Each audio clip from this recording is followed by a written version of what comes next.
Formula One heads to Sao Paulo, Brazil for Interlagos, the Autódromo Carlos Pache for the Sao Paulo Grand Prix. Just 2 races remain then on what has been a Red Bull dominated 2022 calendar as well. Red Bull dominating ever since Austria as well. It has been just that type of year. Can Verstappen though make it 16 wins? He's got 2 more races to try and prove it. 2 weeks here, Sao Paulo, and the season rounds out next weekend in Abu Dhabi. In the Drivers' Championship, Max Verstappen has 416 points. It's the battle for second that is on between Sergio Perez and Charles Leclerc. Just 5 points is separating them. George Russell is now about 15 points clear of Lewis Hamilton as well. Carlos Sainz has dropped down into 6th position as well, shortly behind Lewis Hamilton. Lando Norris is now comfortably ahead of Esteban Ocon. Fernando Alonso going in P9. Valtteri Bottas and Sebastian Vettel rounding out the last 2 positions on the first page. But a point behind Sebastian Vettel is Daniel Ricciardo as well, still trying to close in for a top 11 finish. Kevin Magnussen, Pierre Gasly battling out for 13th. Lance Stroll, Mick Schumacher, Yuki Tsunoda, just a point separating them for 15th. Zhou Guanyu is 2 clear of Alexander Albon, who's 2 clear of Nicholas Latifi and Nick de Vries. Nico Hülkenberg, who has been reserve driver, has scored no points. In the Constructors' Championship, Red Bull are already the champions, 696 points. Can they break the 700 mark before the season's out? Looks likely. Ferrari are now just 40 points clear of Mercedes, who are making a run for second in the Constructors. Alpine now just a little bit clear of McLaren. The Alfa Romeo Aston Martin battle is heating up. Haas versus AlphaTauri, just 1 point between them. Williams going to be on their own in 10th. No way they can now get any more points.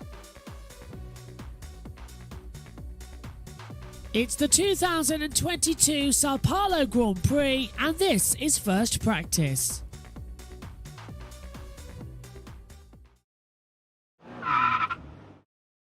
Let's take a look at the Autódromo Juan Carlos Palace as well. 2.667 miles, 71 laps ahead of us as well. 15 corners. In the dry it's challenging, in the wet it's unbelievable. This is a fantastic race.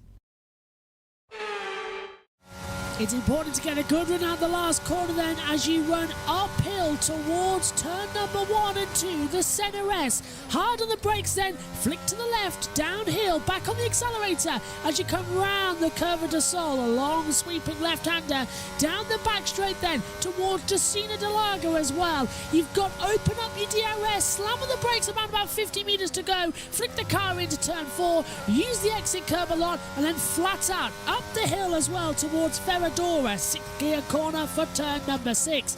Flick the car in towards the right, uphill section of the track, double apex as well before you come into the Super boxes. Flew in now, keep it calm, round the oranges turn as well at turn 9 as well. Turn 10 as well, a little bit tricky to get right on the brakes as well as you have to slam down all the way 2nd gear.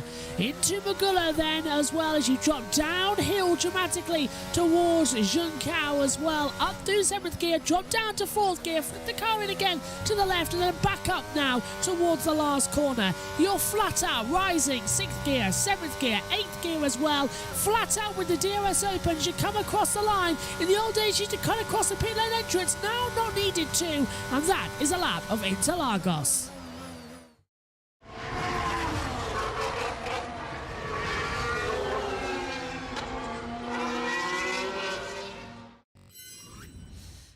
Everybody, and welcome to the Sao Paulo Grand Prix. It's the first practice session coming up shortly as well. Myself and Josh alongside you in the commentary box as well. We're just waiting for the timing graphics to come available at the moment as well, which is why we've got this loop in the background. Although, actually, I don't mind that, Josh. It looks quite good, actually. But this is the Sky F1 screen that we sort of hijacked for a while. So this isn't going to be permanent. But afternoon, Josh. Here we go then. 2 races to go. 2 weeks, almost at the end. And there's more controversy brewing as well than ever before. Yeah, there really, really is. And as you said, it's nearly the end of the season. It's nearly time for a break. I don't think we've said that in a while, have we? I've been going non-stop since April week after. So about 6 months every weekend for 6 months. There's been something on commentating with MotoGP and others. Everybody else had a break as well, but not holding that against anybody. But let's just take a quick look at the weather forecast as well, because this is what we've been worried about coming into this weekend at the moment as well. Rain is currently predicted at around about 9 p.m. tonight, which is, of course, way after we finish here tonight. It's just on the outskirts of Brazil at the moment. The centre dot you can just see on the screen there, that is where we are at the Autodromo Juan Carlos Palace as well, which is Interlagos. Today, a low of 16 degrees, high of 28 degrees. This is all in Celsius. Tomorrow, 17 degree low, 27 high. Sunday, though, 18 degree low, 30 degree high. But rain is predicted, Josh, for every single day of this week, and there was a possibility of rain coming in later for qualifying, depending on how fast the wind moves, and possibility also of rain coming in for the main session tomorrow as well with qualifying. I've also heard rumours, strong rumours, and I've had a look at a couple of the weather forecasts. Thunderstorms are scheduled as well. Yeah, just taking a look there. There's an updated look at it now as well. Partially cloudy. Then as it gets to around about 3-4 p.m., which is when qualifying is on as well for Sao Paulo, you can see it gets a little bit darker and overcast, and there's more rain just past us as well, luckily, on the front there as well. So we are getting, hopefully, a great weekend ahead of us. We've got absolutely no timings at the moment. And when I say we've got no timings, I literally mean 0 timings. The F1.com hasn't actually activated yet. Has it activated for you, Josh? It hasn't activated for me. I'm still stuck in Mexico. Let me have a look. Yeah, well, I'm a little bit still stuck in Mexico because some reason I've got my track map still up. Oh, right. That's been on for 2 weeks now. So we've got no sign. This is what usually happens on a sprint weekend, though. All the graphics go a little bit funny. It's not our fault. It's the fault. And I've had this back in the commentary box for 2 days, and it's the second time I've dropped this fidget spinner. And that's going to happen a lot as well.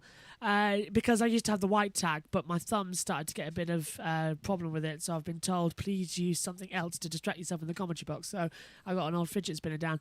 But yeah, anyway, as I was saying, the graphics usually take a while to load in anyway, especially on a sprint weekend where we last year, in fact, we lost Josh for the entire weekend in Sao Paulo last season as well, because nothing was working. So, Discord wouldn't work. Then at that time as well, to drag him on the screen, we didn't use this software plugging him into the laptop. We had to get him from the PC, and that wouldn't activate with it all as well, so it all just got messy. But now finally we got a stable system as well, which is great news. Well, still nothing though. Go on. We've got a couple of minutes. What happened last night, Josh? Oh, in the F3. Apparently I became a meme. Which is good. Yes. I was literally just reacting what was going on, because two of the drivers sort of went underneath each other due to a game glitch, and I just said they're riding each other, which they were. But then I heard Richie laughing in the back of the commentary box, so I decided to run with it a little bit more and just push it about as far as I could go with the jokes as well. But anyway, apparently we're now a dream team. And what you didn't actually see, Josh, and what nobody else saw, unless you're in the PSGL Discord, was the fact is that afterwards, me and Richie stayed on the call with the race winner, Flores, as well, to see, because he was under investigation for something. So he couldn't show it in the commentary box, had to go to the main group chat. And then all of a sudden, everybody flooded in from around the PSGL Discord, and we were there until about 12:30, and George Morgan decided to join the commentary box as well as several others. So it was actually quite an interesting weekend. Okay, we've got no idea what's going to happen then. Overcast weather as well.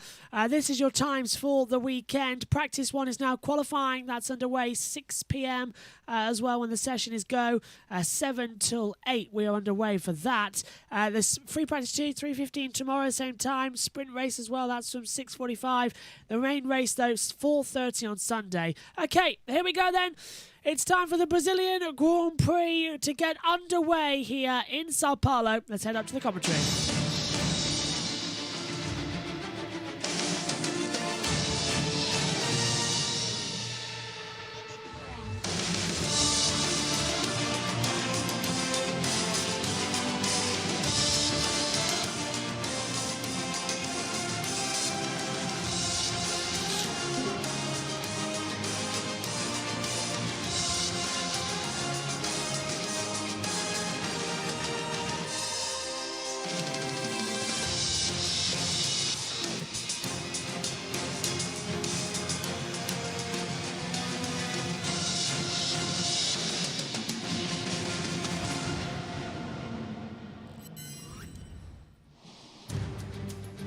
we go then. It's time for the final sprint weekend of 2022. Once again, the timetable gets thrown out the window and it causes nothing but problems. But then again, people say they like it. Although, if you ask the F1 community, nobody seems to like the sprint races. Maybe it's those in control who decides that their power is good and more racing is good. Either way, Brazil here, they've only just overthrown one ruthless president. Formula One aims to possibly try and do the same because sprint weekends go to 6 next year. The drivers are vocal, they don't like it. It puts too much pressure on them and puts less of a show on as well. But arguably, here last year, this was the best sprint event as well at the Autodromo or Carlos Palace as well. Pirelli bringing their 3-tyre compound to the middling range, C2 hard, C3 medium, C4 soft, and a different weekend than normal as well. Practice 1 and qualifying on a Friday, practice 2 and a sprint race on the Saturday, and the main Grand Prix uninterrupted on the Sunday. It's about as good as we can ask for. We're waiting for our driver tracker and live timing to become available at the moment as well. At this current time, it's not. So we'll have to do our best to introduce what's going on. Josh Blaze and Synthel are alongside me in the commentary box, but up in the commentary box, it's Crofty, Corinne Chaddock and Damon Hill. Let's have a quick word with them. I got here bang on time, despite your attempt to cast aspersions. But Damon Hill arrived in the commentary box with 20 seconds to spare. Some would call that a little bit lax, others would call that perfect timing. Perfect timing. Well, Synthel did exactly the same thing. Walked into the commentary box just as the music was kicking off. Perfect timing, I would say. Synthel, good afternoon to you. You looking forward to this one then? A lot of clouds and overcast weather just outside the circuit, and we could be in for a very, very tasty weekend. Yeah, I got a bit late because of school running a bit late, but anyways, I'm here on time, so let's check for an action. Obviously, these are the more interesting ones with the sprint, because, well, I think we can all agree maybe some changes to the format, less practice is good. Maybe it's not the ideal one with just the sprint, because it's not really working out, as you said before already as well. But it's going to be an interesting one as well with the weather of this beautiful Autodromo Jose Carlos Pache. And let's see what this weekend is going to bring us. And Josh as well. There's a little bit of a lack of fans in at the moment. They're all struggling to get in, one way, out. But you can't deny that the work they did during the COVID pandemic to make this track look fantastic is brilliant. The brand new pit lane complex, still amazing as ever, as Ted gets a massive round of applause down in the pit lane. Degrees. It's slightly humid. It's very, very busy. You look at the grandstands down towards the last corner, and then as I see down towards the Senna S, it's absolutely packed. And what a delight it is to be back in Interlagos in Sao Paulo, Brazil. High downforce, more or less, for everybody, Crofty. But let me give you an update as to the condition of Lando Norris. And I'm happy to say he's back. You can't see him because he's behind that telly screen. But I promise you, he is in the car. Was not at the circuit yesterday because he had a bout of food poisoning. It was something he ate which kept him, well, at the hotel, let's just put it that way, for the whole of the day. But the system is cleaned out. He's feeling much better, and I'm delighted to say he is back in the car. McLaren had to take precautions, though, and that precaution was Nick de Vries. And they actually had him in Lando's race suit doing a seat fitting in the car should Lando's condition not improve, and they would have to take next year's AlphaTauri driver who is about to get busy for this session, Crofty. We already have our first car lined up at the end of the pit lane, so they didn't need to use Nick de Vries in the end. Lando is better, and we're about to have a frantic 60 minutes of F1 track action. Absolutely right, and great news is that our driver tracker is working as well, which is even better. Your driver does not allow commentary to play automatically. Please keep clear to enable. No, we don't want to have that to enable. Away we go, though. Green light and away we go. Practice is underway here at Interlagos. Cars venture out onto the circuit, and Josh, nice to see, because only, 5-10 sessions left now? It's going to be ticking them off one by one. Yes, it is, and hopefully this weekend, as it's a very, very long pit exit here, hopefully this weekend we'll be able to actually use the track limits spreadsheet, which didn't go too well when I started off last time out in Mexico. There's only 2 drivers did track limits throughout the whole race that was recorded? Synthil, just looking at it now as well. 24 laps is the sprint race tomorrow. 71 laps Grand Prix on Sunday. Last year, Lewis Hamilton did the back to front after a very dramatic weekend. Anybody you could possibly see doing that this weekend? Because if you want to take a new power unit, this is the event to do it, to give you maximum points for the last race. So my question, Synth, we've got, if you look at the standings as well, Haas are in a battle with AlphaTauri and Alpine are in a battle with McLaren. So who takes the forfeit to try and have a better couple of weekends? Well, it's an interesting one. Obviously, for those cars, it's going to be definitely not as dominant as the Mercedes car was through there, and not going to be as easy to charge to the field. But it could be that one of the teams can decide to go at least with one car maybe from the back of the grid and try and get some more points with them in this race in Abu Dhabi. So let's see if they can see any of them do that. Absolutely. Okay, so we've still got no timings up in the comms box at the moment as well. We'll try and fix that shortly as well with something clever. I'll try and figure out as well, but 57 minutes to go so far. Oh, lock up there. Yeah, a bit of smoke already. It looks pretty dusty, the track, doesn't it? It's no, for this session, 0% chance of rain. And I think today there's a lot of rain expected, more tomorrow and Sunday. But yeah, it's gonna dry qualifying is obviously, I think, in my opinion, the best qualifying. It's just to see them at the maximum speed possible is the best to watch. And it's gonna be interesting to see with the rain possibly then hitting tomorrow or Sunday.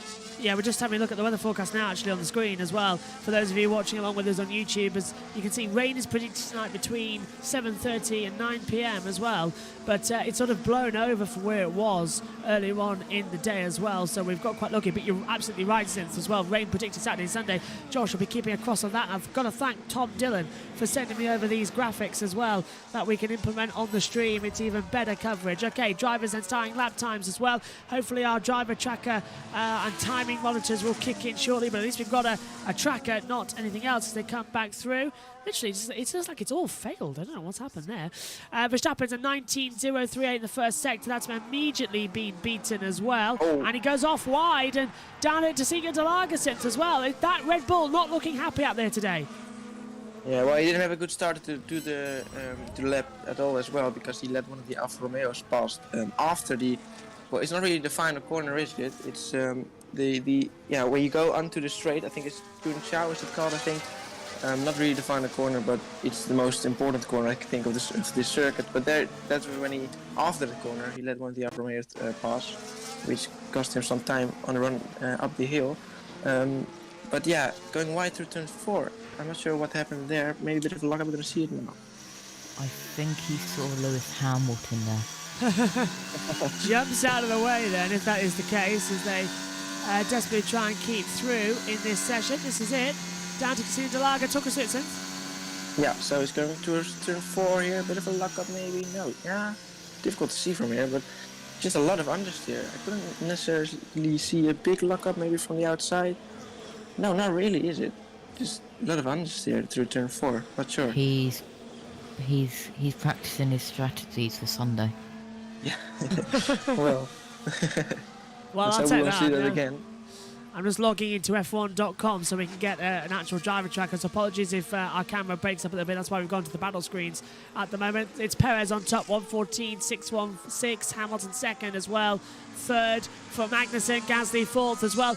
And Lando Norris out the track as well, since food poisoning yesterday. Still not 100% today, but bravery nonetheless to head out there on the track and not let the car be taken by Nick de Vries. Yeah, well, we know how determined these drivers are, and they want to get the points. I'm not sure if, let's see, take a look at the standings. Norris, well, he's not really in the fight, is he, at the moment.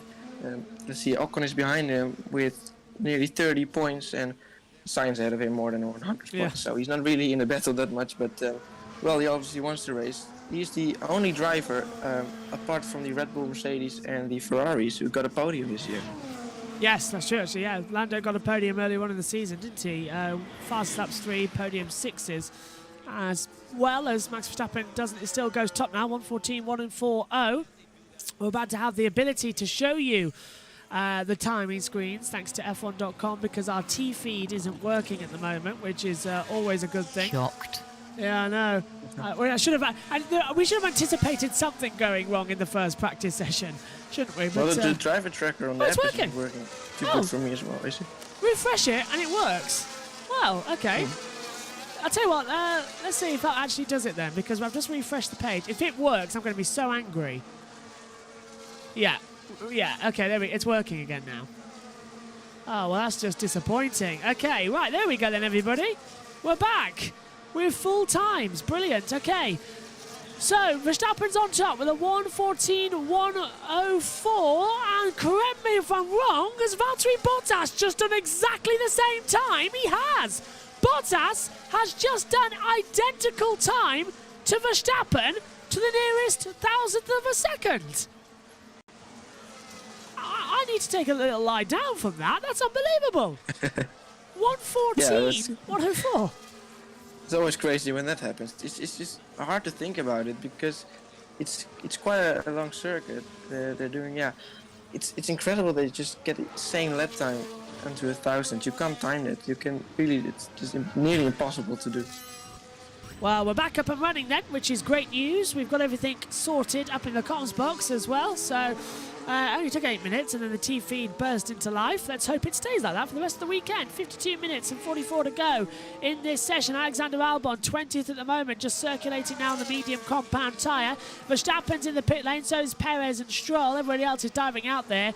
And of course, Josh, which is what we were talking about in sprint races, you only get an hour's practice, but crucially as well, you only get an hour to set up your race car for the entire weekend. Because then, unless there's a change of climatic conditions, you're locked into to Parc Fermé as soon as qualifying starts. Yes, you are. So, sprint race weekends are very interesting indeed. If something goes wrong, technical-wise, then it could be bad for the teams. And Bottas has gone purple, sector 1. 18.731. So Bottas is faster still. Now, I so praised the Alfa Romeo yesterday in terms of its drivability, how easy it is to throw the car into the corners. Is Bottas about to prove that this could be a car to contend with this weekend as well? The Alfa, fast, aggressive. This, of course, a low downforce circuit across the line, and Bottas goes top with a 1:13.807. So 0.3 of a second faster than Verstappen's time as well, and fastest first 2 sectors. A little bit off though in sector 3, but that was probably because of a little bit of a slide. And this is Lando into Junção as well. Yeah, let's see what's happened here. A bit of a slide on the rear, possibly. Oh, he just backed on off. the grass, yeah. No, he didn't. This is slow motion. He got Yeah. into the grass there. Ran wide, caught all 4 wheels off the track, so the lap time's been deleted, but you're right, got on the side there as well. Track temperature, apparently at 50 degrees, air temperature 24 degrees as we see. Everyone jolting around. The driver track are not exactly being smooth today, is it? It looks a bit, here's For me Verstappen. as well. Car doesn't turn in at all. Let's get the Car doesn't turn at all. Oh, I'm glad to hear that Synth's having the same problem. The driver tracker's looking a bit glitchy for him as well, because that's the only one we've got at the moment. So if that fails on us, we haven't got a driver tracker. Vettel goes 19th, 1:16.297. Sainz into Casino del Lago going well as he exits uphill towards Ferradura. There's literally a turn name here that is called Boxes of Orange. Not even kidding. No, that's this one, turn 8, Boxes of Orange.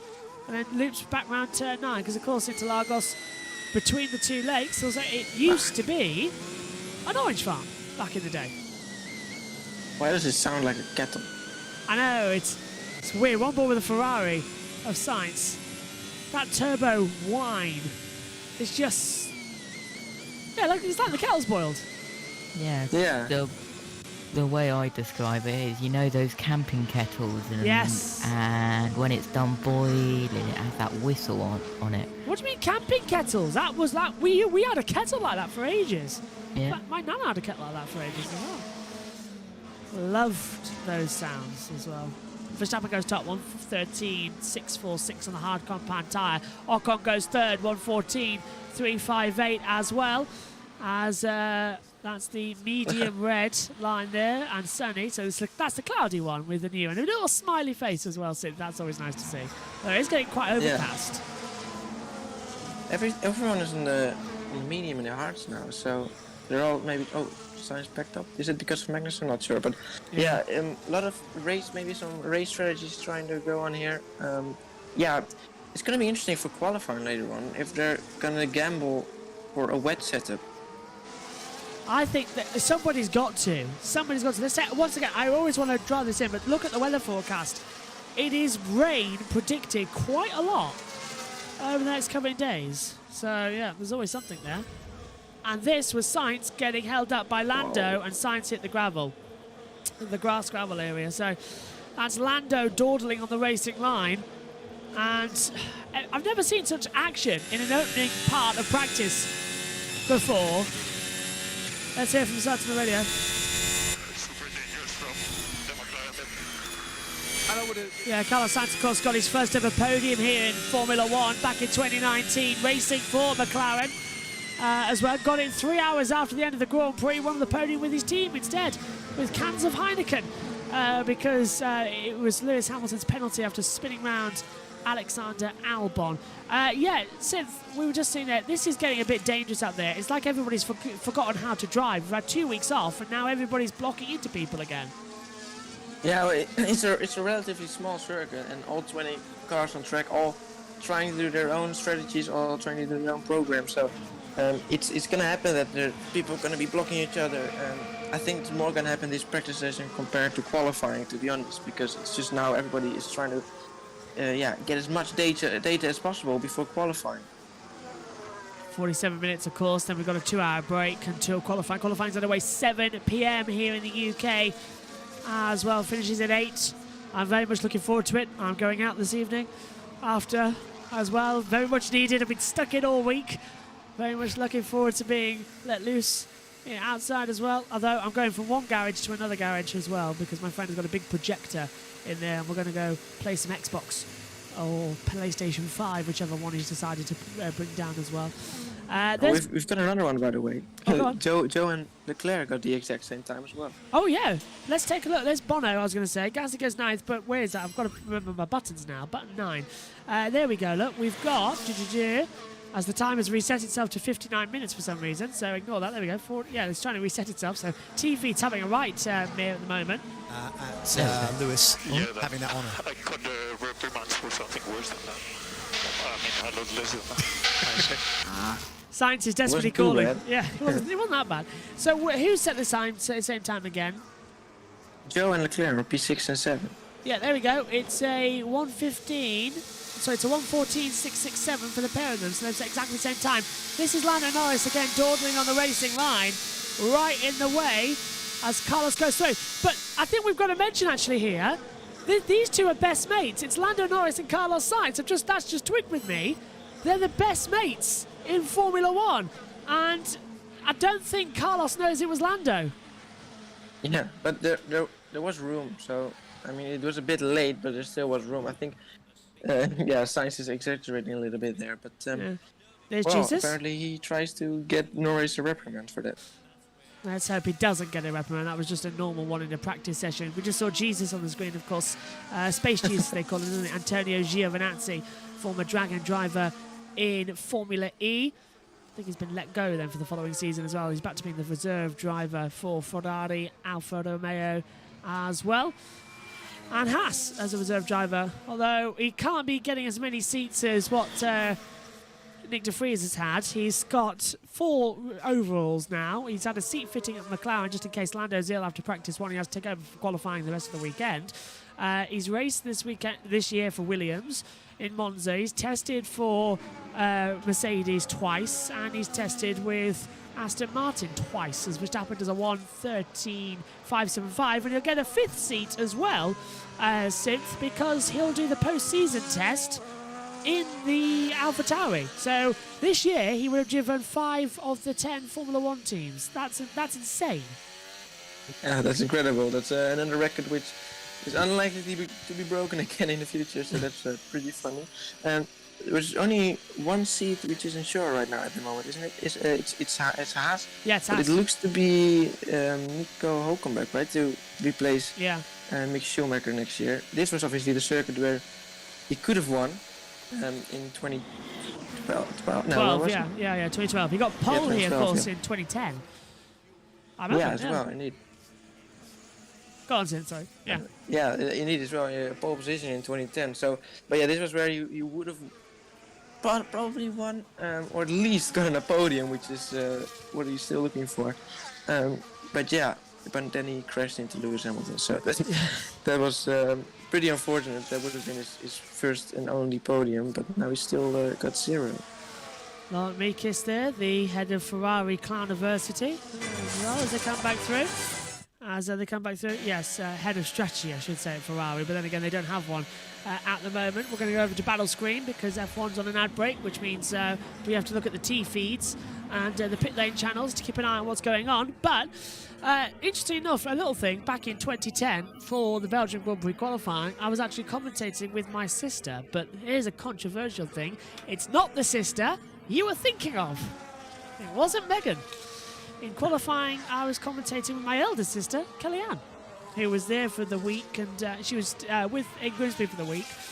And I convinced her to do a commentary on the qualifying session with me. So that's something that we always enjoy. And then Hulkenberg got pole position. Not that she could follow much of what happened in qualifying 3, but always remember that session as well. Afternoon, Kellyanne, if you're listening in, although you're probably still at work. I'm not too sure.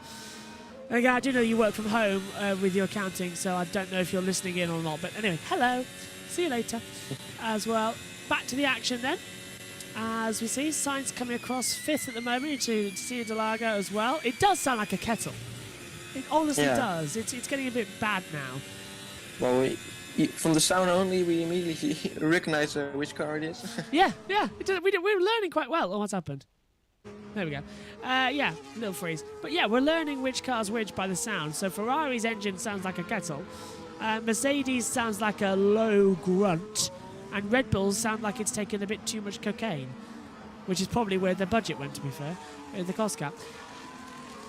Oh, I'm on a roll the last couple of days, I can tell you. Somebody's going to clip that one like they did last night in PSGL. Anyway, as they come back through.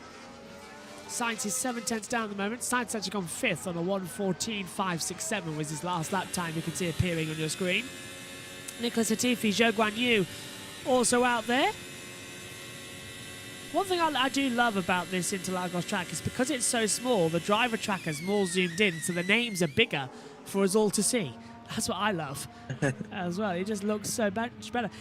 Sid, I'll tell you one thing I want to ask you. We've got this weekend as well, but are you ready for the winter break? Do you think that this year more than ever it's needed? Because there's just been so much on. Yeah, I think so. It's been a very busy weekend, busy year. Jesus, wow. Yeah, and the next year is going to be even worse. In total it's going to be 30 races. With the sprints as well. I don't know why 6. Man. 3 was enough, maybe already too much, but 6, I don't know, one every 4 races. Well, actually, there's going to be one less possibly as well, right? The Chinese Grand Prix. China's gone, yeah. Rumoured to be replaced by the Portuguese Grand Prix, though. Yeah, I hope it will be replaced in some way, because otherwise there's going to be a 4-week gap between the 2 races. Where on second thoughts, I'd like that 4-week break. Don't replace it with Portugal. Leave it as it is. No, we don't need Portugal. All good.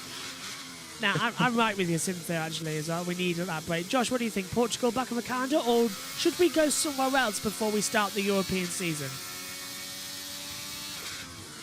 I am completely lost, but I will say. Oh, right. Well, you want Deafened as well? I was on Deafened as that clip is now in the channel stream clips in the Discord. See, right. What we were saying then was about China looks like it's not going to happen next year. Yeah. Which racetrack would you like to see it replaced as? Rumour is we're going to have Portugal, but personally, what do you want to replace it with? Do you want the real answer, or do you want the funny answer? Well, let's take both. Funny first. I mean, it's a practice one, so go on. Oh, hang on. We've gone to have to throw it down to Ted because something's happening. Is over and people are coming back into the pits more or less one by one, Crofties, you say, to well, change the setup if they're not happy with the car, or say, well done lads, that was absolutely fantastic. But this is the camera I was showing you about, telling you about on the nose of Max Verstappen's car, and you see the spot on the wheel fairing. That's what the camera's looking at. And so, you know, we've seen in the last, there's the camera in that little bump that was on the nose. They've just taken it off now, but this is just a few moments ago. Remember, we've seen this, haven't we, on the Red Bulls, the flapping front wheel fairings. There was one that got damaged, which obviously was the reason why that one was flapping, but we've seen some movement in there before. So this is just the second time I've seen this in free practice sessions in the last few races. Red Bull just wanting to know themselves actually how much those front wheel fairings are moving. They do that by having that camera looking at that little spot just by the Hard Rock logo. But otherwise, Verstappen in the car, just waiting with his lovely gold helmet, and Checo as well to make some changes to their car. Yeah, sorry, Crofty, you're about to say. I was just going to say, because of course in practice you can have extra sensors, extra cameras as well that you're not going to run in qualifying in the race. Oh sure, yeah. I mean, these cars will be laden down with 1, 2, 3 kilos worth of instrumentation. I mean, less so this time of the year, but there is always stuff they want to learn while they design next year's cars, which will be really getting to the crucial crunch point. Most of the teams now will have the next year's cars sort of laid down, all ready to go. But yeah, they all need to know something at various points in the weekend. So let's have Fantastic. the early skirmishes with Karun Chandhok and Damon Hill. No surprises, Max Verstappen. Okay, I just wondering what was happening there. As I said, early skirmishes. But yeah, go on then, Josh. Circuits to replace China. Funny and serious. I mean, we may as well, because the funny answer might be actually better than the serious answer, to be fair. Go on. Thruxton and Brown South. That's yeah, that is a bit. That can never happen. I'd love it though. Formula One back at Brands Hatch would be amazing. Thruxton would be. Thruxton's possible. Yeah, I've had a look at the Grade 1 circuits. Yeah. Which one? Turkey would be nice. Turkey and possibly. 2 seconds. Charles Leclerc has been held up on the track by an Aston Martin. Here's the radio. I was going to say. What the hell is doing Stroll? Yeah, copy. Seen that. So Stroll is taking a stroll, it looks like, in front there. So that's not great news. And there's Sebastian Vettel, 3-time winner in Interlagos, tied with Lewis Hamilton for most consecutive wins here. But yeah, so on the Grade 1 circuit lists, but then I'll throw to Synth with that analysis of the Leclerc incident. Go on, Josh. Yeah, you've got to look at Turkey, maybe, but you've got to look at the racing. But they'll not look at the racing, they'll look at money, won't they? Yeah, that's the point. Although Turkey was, I think Portugal and Turkey are quite good at that time of year. Portugal, hot. Turkey, but hot there. I would love to see Portimao. I don't think I can see anything else than Portimao. Sid, what do you think? Turkey or Portimao? I would actually go for Portimao over Turkey. Well, I prefer Turkey, but you've got to look as well at the locations where it's between, because I mean F1 doesn't, because they go from Saudi Arabia to Australia, then to Azerbaijan and back to Miami, and then back to Italy. So, but you got to look at that where China's. It's between Australia and Azerbaijan. Then I would say maybe close to Australia. You maybe go with Malaysia, or if you want to get close to Azerbaijan, maybe and preferably Turkey over Portugal. I'd hope. Right, Omar Safnau's on the pit wall. Once in a while, so we've got to quickly get on the pace and also understand the tire for the race. And when it comes to scoring points in the race and trying to help you in that battle for fourth and that tight battle with McLaren, what's that worth to you in terms of a monetary value at the end of the season, if you're fourth? Well, fourth versus fifth is it's definitely worth it. As far as the quantum goes, we won't know that until you know what the entire pot is. And even if I did know, I'm not sure I'm supposed to tell you, Crofty. Yeah, you can tell me. We've been But friends for years. it's definitely worth it. Even at the loss of 5% of your wind tunnel time as well. Yeah, even at the loss of 5%, I guess 5% is a bit of consolation if you finish 5th versus 4th, but we'd rather have the money. Otmars, Karun, just want to go back to the last Grand Prix. You know, obviously reliability issues there for the team, costing you guys points. So, you know, it's been a bit of an issue, hasn't it, this year? And I think Fernando was quite punchy about it after the race in Mexico. What's your feeling? What have been the internal conversations going into these last 2 weekends? Well, the good news is that you know, we've never repeated a reliability issue, and it's one of those things you don't know what you don't know. But we're confident that going to this weekend and next, we'll definitely won't see what we've seen in the past, and won't see any at all. Otmar, it's Damon here. Delusional. I just wondered, at this time of the season now, you're pretty much done with this car. You're looking forward, and you will have some indication of what next year's car might be looking like. I mean, can you say that with Alpine they've got off on the right foot with these new regulations, and they just have to build on that, or have they gone down the wrong avenue, a bit like Mercedes? No. I think the car performed to our expectations, and I think even more importantly, every time we brought an upgrade, it did exactly what we thought it was going to do. So we have good correlation from the tunnel to reality, and I think looking at next year, I don't know what the others have done, but I think we've taken a good step as well. Good to hear. Let's talk about Pierre Gasly if we can. I was sat listening to Pierre yesterday talking about his current penalty point situation. He's got 10. If he gets 12, he misses a race, which I'm sure is a concern to you because he's going to be with your team for next year, and some of those points don't come off until May. What do you make of that situation? Well, you know, it's unfortunate that he got those points with a different team, and if he does happen to cross the threshold of having too many and has to miss a race with us, I'm not sure that's what the rule was intended to do, to, you know, punish a different team. But it is what it is unless we can get it changed. Do you think that it will be changed? Because these penalty points were put in to improve driving standards. It's not about dangerous driving, it's about driving standards. And if you have racked up that much, then surely you should be receiving a ban, because the driving standards are not what the FIA would want.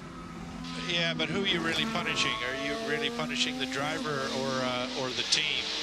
And, you know, I'm sure there are considerations this year to give places back where perhaps the team said don't, and you get penalty points and some other things. So, yeah, I think we have to relook at it and make sure that it's equitable.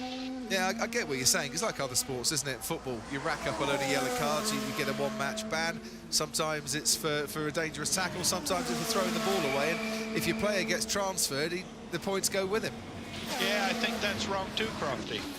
You know, two wrongs don't make a right here. I think football should look at what they do as well. Are you really punishing the player or the team for a transgression that a player did to help another team, for example? That's a good point. Well worth the discussion as well. Otmar, thanks for having the chat with us. We'll be back with you in a little bit. Sergio Perez has the... Yeah, Perez is out there as well with a 1:11.853 with the fastest time. But Max Verstappen, guys, is right up there as well with a 18.294 in that first sector time. Just realised I'm sat down. I need to stand back up again. But we're looking quite fun out there. Yeah, finally some runs on the softs. We just got some news about Carlos Sainz, that he will be taking a 5th-place grid penalty for taking a new ICE, and that will count for the main race, not the sprint. Yes, I think so. So that penalty, so it's wherever he has the penalty on the sprint race, if I'm right. I'll find that out, because this sprint weekend always makes it a bit more difficult, actually. Verstappen's had a poor middle sector as well, actually. He's a couple of tenths down. He's going to fight it back up and goes 0.008 down on the soft compound tyre to Perez. It's a 1:11.861 for Verstappen. Yeah, it says here, remember the penalties will not apply, will only apply in the main race, not the sprint. Okay, so yeah, Perez penalty will not be applied to the grid for Saturday's sprint race. Will be moved to the back on Sunday's grid. Okay, Yeah. so that's Just having a look. interesting. Go on, Josh. That at the Grade 2 FIA listed circuits, As to what could be promoted up to Grade 1. Yeah, go on. Netherton, but I can't see that. It's too much work. Yeah. It still doesn't turn. Mm. It's just Verstappen. waiting for the front. Yeah, and since that's what we were waiting for, we see that car being massively understeering in this session alone. It can't turn in correctly. Yeah, well, we know Verstappen prefers a oversteering car Yeah. compared to a understeering car, and Perez has the opposite. So, well, yeah, obviously Verstappen wants it to be a bit more loose in the rear, so he can turn in a bit more easily. So, yeah, let's hope they can fix that. Maybe they're trying out some rain setup, which is going to be a bit harder in the dry, but I'm not sure what the reason is for that. We'll find out. Go on, Josh. Continue with Grade 2 circuits.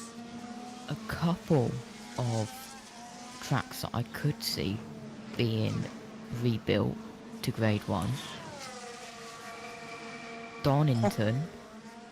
Donington's too much work. Could just do Yeah. it, but I doubt that a British Grand Prix would allow it. Maybe Navarra, which MSV recently took over in Spain. That's a possibility, Navarro. That doesn't need too much work doing to it, I don't think. To make it a So Grade I've not 1. had a look at the circuit, but as you said, Donington would be a lot of work. Yeah, grandstands mainly, I think, for Donington as well, because the track's pretty much secure. But it would be it'd be paint, and it would be. I'm not sure about pits and paddock actually. I think that might the pits and paddock at Donington is pretty much okay for F1. So The pits are massive at Donington, yeah. aren't they?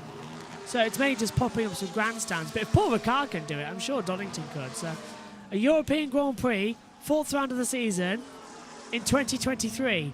What, we can have a 30-year anniversary of the Donington Grand Prix. That would be fantastic, actually. In fact, let's do that. Somebody get me on the phone with Stefano Domenicali and say, let's have a 30th anniversary race at Donington next season. Replace China, kick it off in Donington, and trust me, it'll be a sellout. Even I could go to that one. Imagine if Assen gets an F1 race, but they wouldn't allow it for Zandvoort, would they? Synth, I don't think they would they? Because Zandvoort have paid a lot of money They to have. keep that race.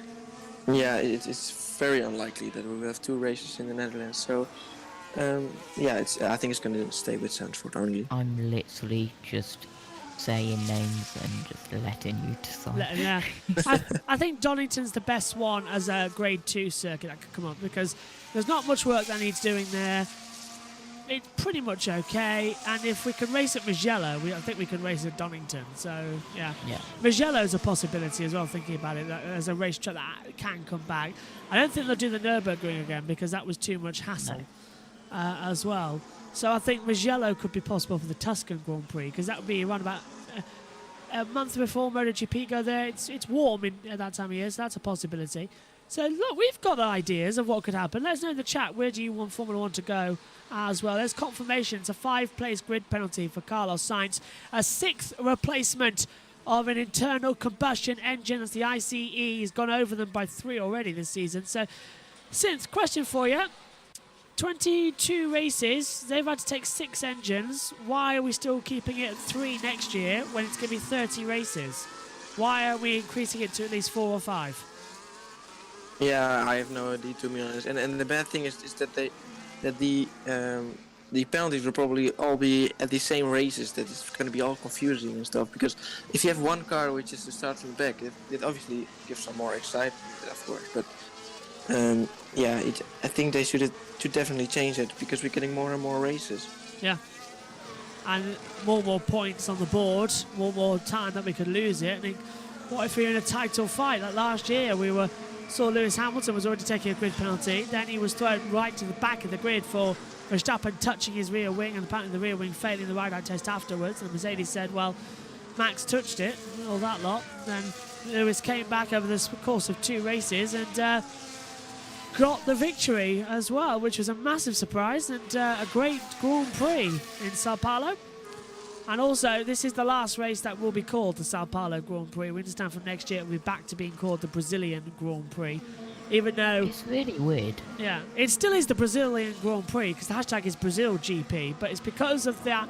It's because of the former president who doesn't know how to take a loss, Yep. pretty much like Donald Trump, who just didn't like the fact that this Brazilian Grand Prix was happening in Sao Paulo. He wanted it in Rio de Janeiro again, so he Yeah, brought the rights for it, and then Sao Paulo have had to call it the Sao Paulo Grand Prix, but it's back to Brazil next year. Because Go on. half of my documents which I have say Grand Prix of Brazil or Brazilian Grand Prix, but half of the other FIA document I have say Sao Paulo. I know, they cannot make their mind up on what this race is called. They really can't. To me, it's the Brazilian Grand Prix. That's what it is. It's not. It may be Sao Paulo by title, but it's hashtag Brazil GP, not Sao Paulo, Brazil. This is the Brazilian Grand Prix. And here is Max Verstappen on the radio.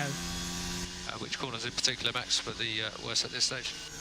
Everywhere except 6-7. It just really doesn't turn everywhere. So Max is still complaining that the car's not turning everywhere since as well. So Red Bull in big trouble, even though they're 1-2 in practice. Yeah, well, he was struggling last time as well, and then he still proceeded to win the race. So Yes, that's true. it doesn't have to mean everything, but he obviously wants it to be perfect. But yeah, still could be fixed. Still have time. Well, that obviously less time than usual, but let's see if they can fix it. Bottas comes into the pit lane from being 4th as well. Hamilton 5th in Italy, 3rd in Singapore, 6th in Japan, 5th in America, and of course 3rd. Oh, was that 2nd? Sorry, no, yeah, 2nd in Mexico, taking his 190th career podium. I forget that the stats aren't up there. The stats are down here at the moment as well. As we got to put them up soon, because my printer decided to be annoying, so they're on the iPad. At the moment as well. Vettel goes 9th, 1:13.255. So good lap time there from Sebastian. Charles Leclerc on an out lap at the moment. Just approaching to start his lap on a set of medium compound tyres. The Senna S is the first corner. Hard on the brakes for the left-hander. Downhill, back on the power, right hand. Then into Curva de Sol, turn 3. Down the Retroposta towards Jacina de Laga. Literally over 300 kilometers an hour now, 320 before he hit the braking zone as well. And he's already a 10th down since and goes very wide and had one of the Astons in the middle of the path as well. Of Vettel. Yeah, well, that's what you can see on this track, of course. Well, we've seen a lot already in this practice session. So it's very busy on the track, but I'm pretty sure we won't see this too much in qualifying. I think you're right. Sainz goes 3rd on the board as well as Leclerc continues to fire up the pace. Then we're going down for an interview in a second as well, so we're just trying to see information on that. But at the moment, we've had a problem with our graphics up here in the commentary box. The fact that nothing is actually working, so trying to regain control here of a system that doesn't want to work with us. There we go.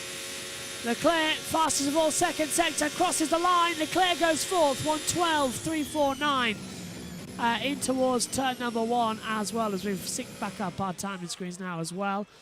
Lewis Hamilton has said on the radio that the rear is floating around and he's got no grip. So even Hamilton is struggling, like Verstappen is out there on the track at the moment today. Yeah, I think we'll see quite a big track evolution in this track. It still looks quite dusty, so I think over the course of this weekend the track will get faster and faster. Is that going to be a positive going into the sprint race then as well, or the main race on Sunday? Which one would it favour better, having good grip? Because it could get washed away.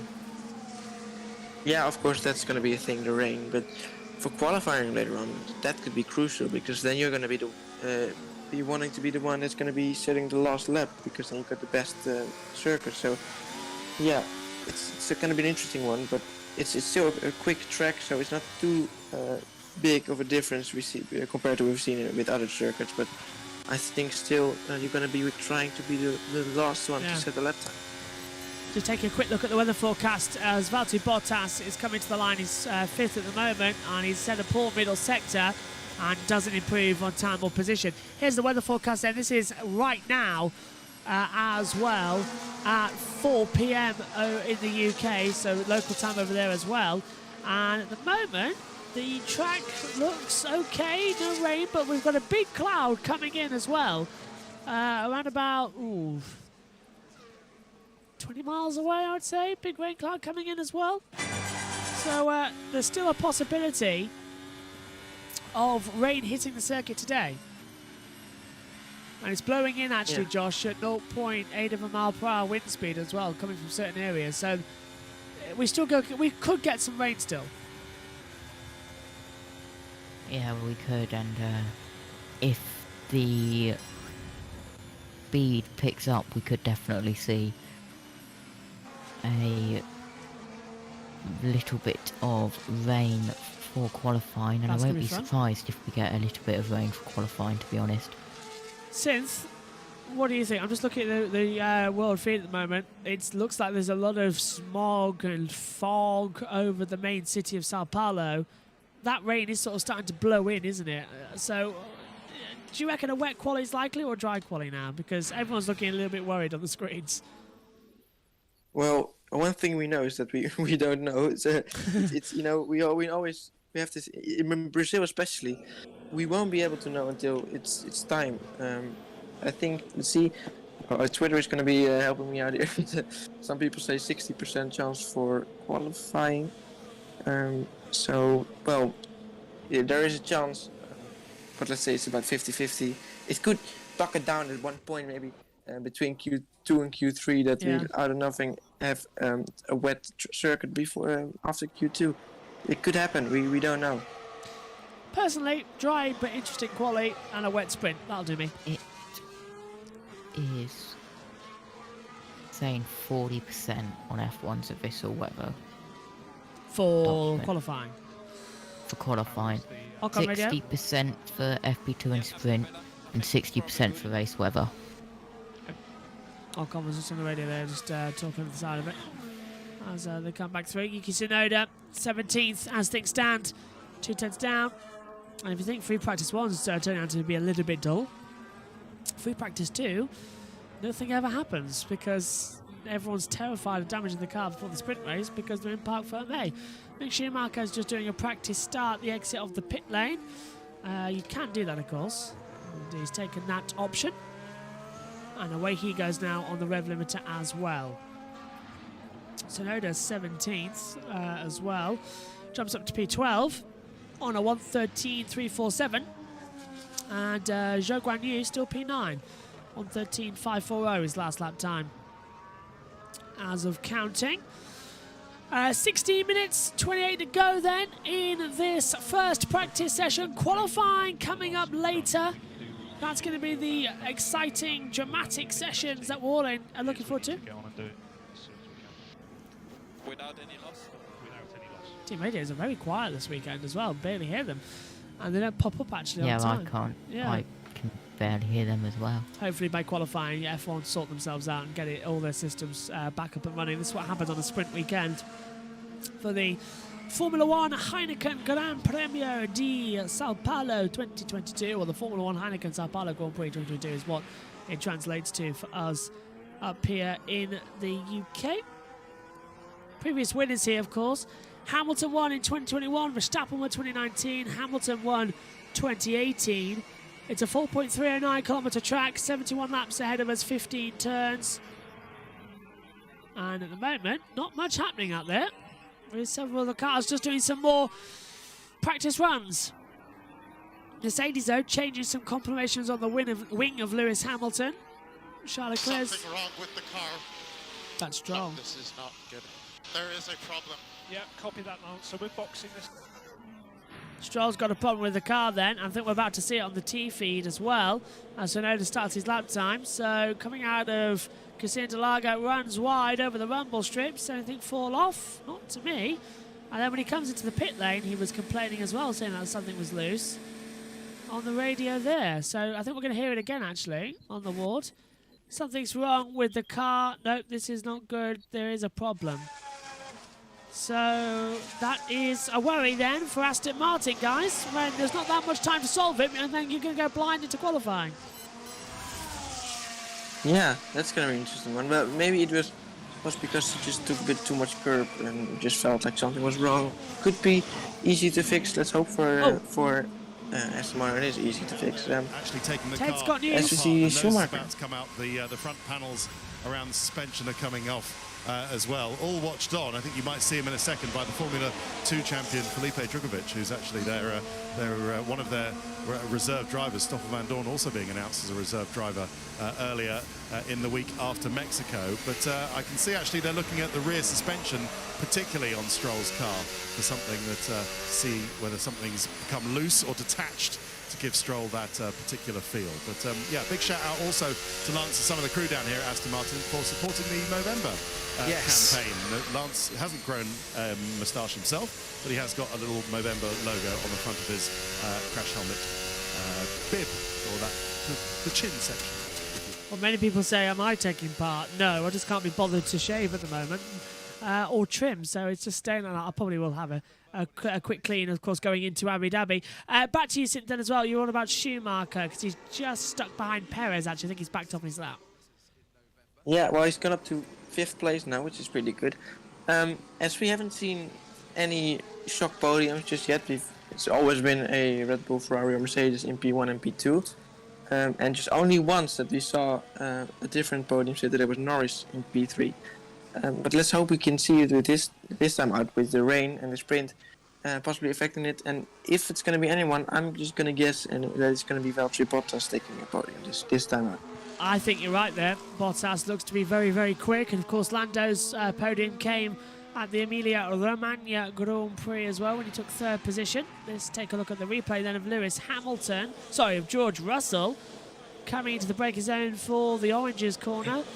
And just locks up on the front right tyre as well. And this is Magnussen, looking very cloudy out there now, so I reckon that rain's going to come in. Throws the car into the Sinalago, runs wide and right over those rumble strips. Yeah, he already noticed as soon as he turned in and he was going to understeer wide.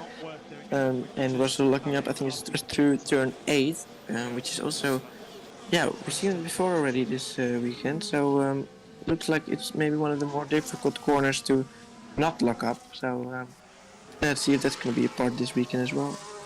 Pushing hard as Sainz having a little bit of a wiggle coming out of Junção. I've done it again, everybody. Off goes that fidget spinner onto the floor. That's gonna. I think I'm gonna need a. I'm glad it's not. It might get broken. Do you need some white tack to stick it to your finger? Well, I've got the white tack. I'm just holding it now. But the problem is, I actually got told, stop doing that because you're going to break the guiders in your thumb. Because I've been doing it for a few weeks now, pushing it up. So I've been told, stop it. And you can't use your thumb that much, otherwise it's going to be in a plaster. So I've got to be careful with it. Otherwise, I could actually break my thumb. So I'm using a fidget spinner instead to fiddle with in the commentary box. I need one of those cubes, you know, with one of those switches and things, and the fidget cubes. That's what I need. I have one of them somewhere, but I just can't find it. I think it's downstairs. I need something to fiddle with. On the sideboard. Yeah, I need something to fiddle with. There's the whistle of the kettle, though, so it's Carlos Sainz's Ferrari, which seems to be the only one with an onboard camera today for Ferrari. Do you have that sound as well? Yes, I do. Yeah, I hear it too. Yeah? Yeah. Oh, yeah. I'm not sure actually, but well, we've heard it from Sainz a lot already. This is Verstappen. Still only 0.08 of a second between him and Perez. Looking quick. That's going to be interesting into qualifying. Yeah, just continuing to push up, isn't he? Perez is on top with a 1:15.757. Verstappen, sorry, that's the wrong time. I see that it's a 1:11.853 for Perez. Verstappen is a 1:11.861. 8 thousandths between them. To see how difficult the T-feed is actually for giving us the correct time. It very really does. So T-feed's good for one thing, but not for a lot of best times. It's hammer time for 44 with the British flag there. So Lewis Hamilton, of course, been made an honorary citizen of Brazil, as he will fly around now. 10 minutes to go in this first and only practice session before qualifying. Remember, if you're just joining us for the first time, there's a bag on the track as well. There's like a crisp bag on the side of the track. This is the only part of practice before we go into qualifying later, ahead of the sprint race tomorrow. And Vettel goes fourth, 1:12, 1:57. So Vettel improves up there. He's on the soft compound tyres. Sainz, Leclerc, Alonso, Magnussen, Tsunoda, Stroll all set their times on the medium compound tyre. Ocon, Norris, Ricciardo all set theirs on the hards. Everybody else is on softs. But Hamilton, down in 17th at the moment. Yeah, well, he's going for a quick run now on the soft tires. So let's see where he can put his Mercedes. Oh, well, that's a bit too much on the curb. Turn 8 as well. Again, as we saw before with George Russell, it looked like he just got out a bit too wide on the curb through turn 7, which also, then completely ruins your turn 8 as well. Well, that is an example of what not to do if you are a Formula 1 driver. As well as Russell goes a little bit wide. There's the sector times. Look, he lost so much, did Hamilton. Russell's 7,000ths up here on Perez's time. So a bad sector 1, a personal best sector 2. Can he do a Latifi and get a purple sector 3? Although Latifi still somehow managed to be last in that session back in Hungary. But he did take it in practice 1 at least. Russell crosses the line and goes third. 2/10 down in that last sector he lost. It's a 1:12.055 for the young Mercedes driver. Question, if Mercedes can win this weekend, will it be Hamilton or will it be Russell? That's a difficult one, actually. Well, like this, it's going to be Russell, if you can see how Hamilton lucks up here onto the curb. Well, it's been very different all season, hasn't it? It looks like Lewis has been a bit stronger than Russell these final couple of races, but in the start of the season it was Russell who was quicker. In the rain, I think Lewis is going to win if Mercedes, if one of the Mercedes is going to win. It's going to be a lot of excitement to see who could win it, I would say. What do you think, Josh? Hamilton or Russell? I think if it's in the rain like Simple thinks, it's going to be Hamilton. Yeah. But if it's in the dry, it possibly might be Russell, or it might be the red and blue Mercedes of Max Verstappen. The old guns out there. Hamilton there was 7,000ths down, and before he had to abort that previous lap time as well. So they're still there. Gone. Both of the Red Bulls separated by 8,000ths. Is this Ted? And both on brand new soft tyres. Ferrari. So with the Ciao Furia, can you see this on the side pod? That's a little logo commemorating the life of Mauro Forghieri, with one of the Scuderia's famous engineers who passed away after the Mexican Grand Prix. Mauro Forghieri, one of the trusted engineers of Enzo Ferrari, and his nickname was Furia, which translates to fury in tribute to his.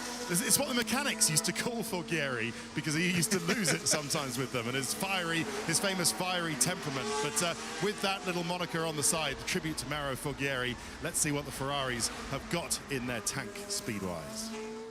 Probably not enough, Ted, because they were 5th and 6th in Mexico, and they barely turned up all weekend long. Guys. Yes, Josh. What? Latifi is actually 14th, only 1,000th second behind an Aston Martin. He's a 1:13.019. You're right. Somebody check hell. Has it frozen over? Latifi is actually doing well. 14th. Wow. He's going to win. Yeah. If it rains. Oh, hang on. Balance is restored. He's down to 15th again. Thank you, Ocon. And Alonso goes 10th as well. Albon's 11th. What's happening with Williams today?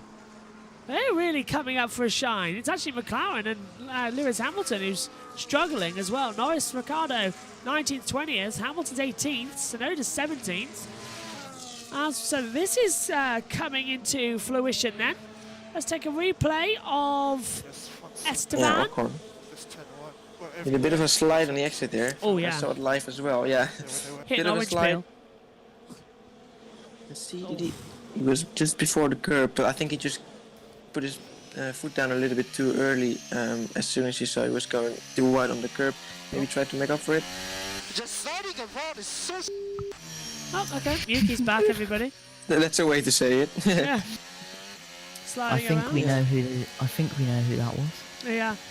I think I'd say it's the small Japanese fella who goes around eating everything from everybody's catering.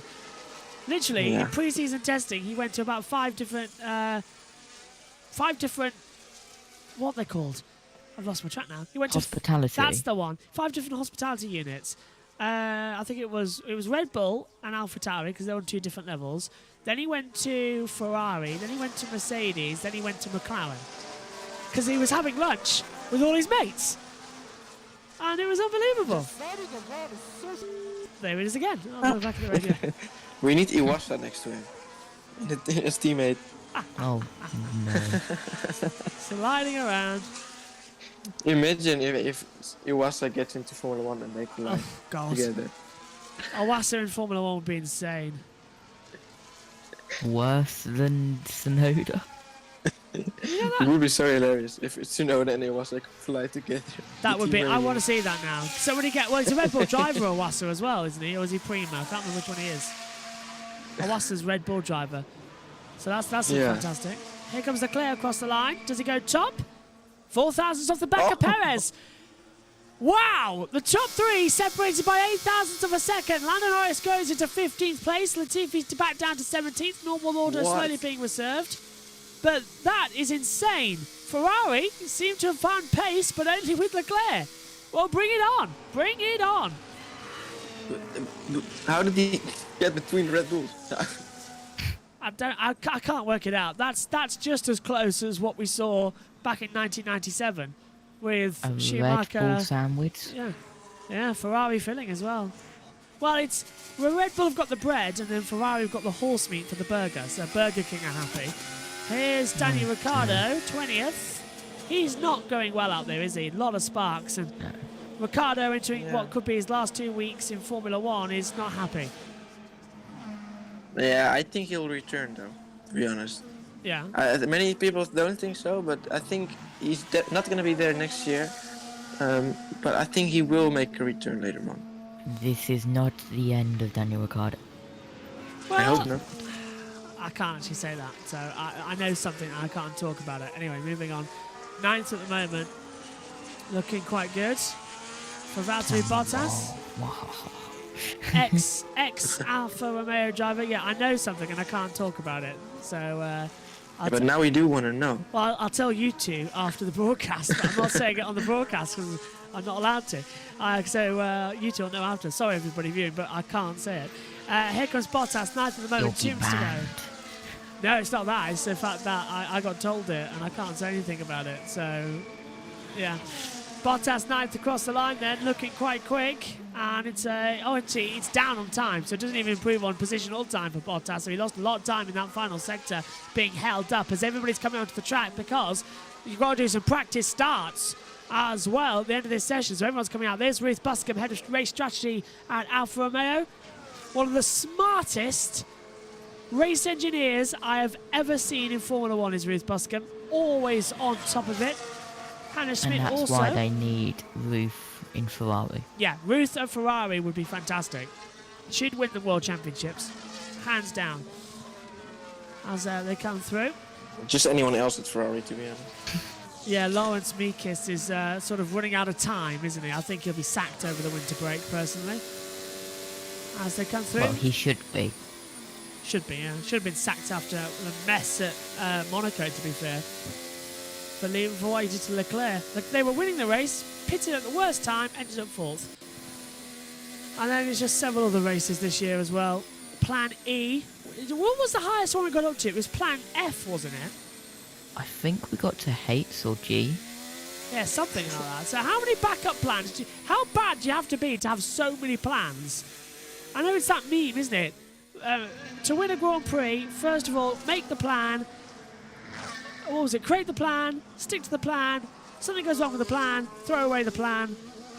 Make it up as you go along. I can't remember. Wasn't there a Plan R or something as well? I remember something with where the Dutch commentator said, "Oh, that stands for Plan Retire." It was something like that. Or maybe it was Plan E with Plan Exit or something. It's something like that. That the Leclerc said that. Yeah. Have I just found my poppy on my floor with no backing? It's popped off during the commentary. I know, I'm worried about mine actually. Because of the headphone leads rubbing against it. You've probably got the same thing. Checker flag is out. I'm going to wear my headset on the other side this weekend just so that the poppy doesn't get hit by the lead. Checkered flag is out then. The session concludes, and it concludes with Sergio Perez fastest, with Leclerc, Verstappen completing out the top 3. Hamilton managed to get to 5th though, but the worst one for this session, Danny Ricciardo down 20th and already taken the checkered flag. He's had a very bad opening day at the moment, hasn't he, Synth? Sorry, who? Ricciardo. Ricciardo. Ricciardo. Yeah. Well, he's had a bad season, isn't he? It's just fully a bad season, so... Well, 20th, not a great start for him. Maybe he should be someone who could take a grid penalty. Yeah, he should actually. If he qualifies 20th, take a grid penalty. Because then he's not going to do much in the sprint. Well, actually, qualifying coming up, then we've got the sprint race. So if you have a bad qualifying, take the penalty of a new internal combustion engine, get a 5-place grid penalty, and then just make up positions in the sprint. Then you only lose 5. So that's what Hamilton did last year. And you decided to do that after the sprint, or do you get a harsher penalty? I think he did it after qualifying, didn't he, when he got that rear wing damage as well, do you remember? Then it was all that. So he got thrown out of qualifying, started the back at the sprint, then just before the sprint he took that grid penalty, which means he had to do it on Sunday again. Started from 10th. As Aston Martin guys play around. Maverick and Goose. Perez has gone around twice. I've just looked at the time sheet. Perez has gone round twice to take the checkered flag. He's taken it twice. So he should have taken it once, then done the formation lap on the grid. So yeah, no, everyone had to finish the lap, maybe, I think. Possibly, then yeah. He's going to try with everyone trying a practice start now. Yeah, because I've just noticed he's gone round twice on the timing screens. Anyway, Verstappen's now taking his practice start, as you can see on the timing tower, which is great news. Or he already did his practice start, Paris. Yes. Maybe he has, yeah, that's true. Okay then, Synth, you're not joining us for quali, but you're joining us for the sprint tomorrow. And yes. Weekend. I've got something in my brake duct, the rear left brake duct. It's smoking as well, actually, for Leclerc, so he's got something caught in it. Maybe it's that bad. Brake fire, please no. Look, there, look, something on the rear left. You can see it, look. It looks like a bit of tarmac as well, so don't be sitting too long on the grid, otherwise that's going to be like a Well, he's not tin. boxing. No, he's not. That's weird. Although everyone's going quite quick on the grid, so we might be okay. Okay, Synth then. Who do you think is going to take pole position later on in qualifying? Because you're with us for the sprint race tomorrow, which I'm very excited about. Yeah, well, it's difficult to say someone else than Verstappen, of course, in this case. It's just the car is dominant, and around this track, we've seen him in the past. He's just very good at this circuit. So, yeah, even though it's Paris now in P1, I think we will see a Red Bull 1-2 with qualifying. That's good. Josh, who do you think is going to take quality pole? The quali pole, my word. I think it might be Charles Leclerc if he keeps it up. And simple, how much bribery did Joss have to give you for being on the sprint? Well, I'm alone for the sprint for once, so I decided to just join him. Why not? I've been pestering all year to get you in a race, so I'll take a sprint. I'll take a sprint. Okay, right, let's take a look then as soon as this lap guide is finished that we're seeing on our screen of the session results. There's Joe Bauer, the technical delegate as well. Oh, cool watch she's got on there as well, very 80s as well. Cars coming back into the pit lane after another flying lap. We're going to practice a full-on box. So 24 laps in the sprint, 71 laps in the Grand Prix as well to contend with. A very interesting start here for the first practice session as Ayrton Senna on the side there of the pit building. Cars coming in. Here's your results then from the first practice session for the Sao Paulo Grand Prix, or the Brazilian Grand Prix, whichever one you want to take it with as well. It's Sergio Perez who ends the session fastest. Charles Leclerc is second, and third for Max Verstappen. Further down, Carlos Sainz is fourth, Lewis Hamilton fifth, George Russell is sixth, seventh for Sebastian Vettel, eighth Mick Schumacher, ninth Valtteri Bottas, and 10th for Pierre Gasly.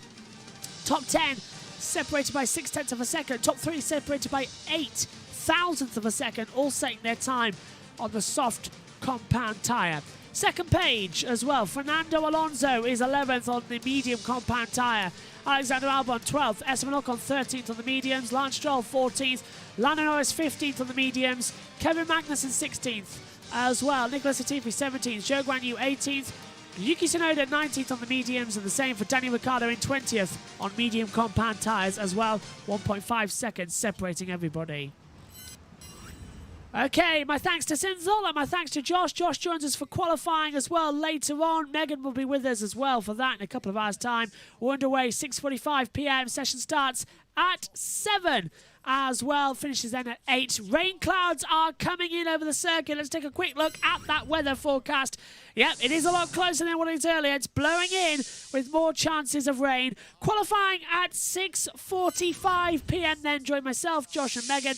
Then free practice 2 tomorrow, 3:15 again. Session underway 3:30 p.m. Myself, Synthol and Josh in the commentary box. Sprint race again at 6:30. Join us for that as well. Myself, Synthol, Josh and Megan on the commentary.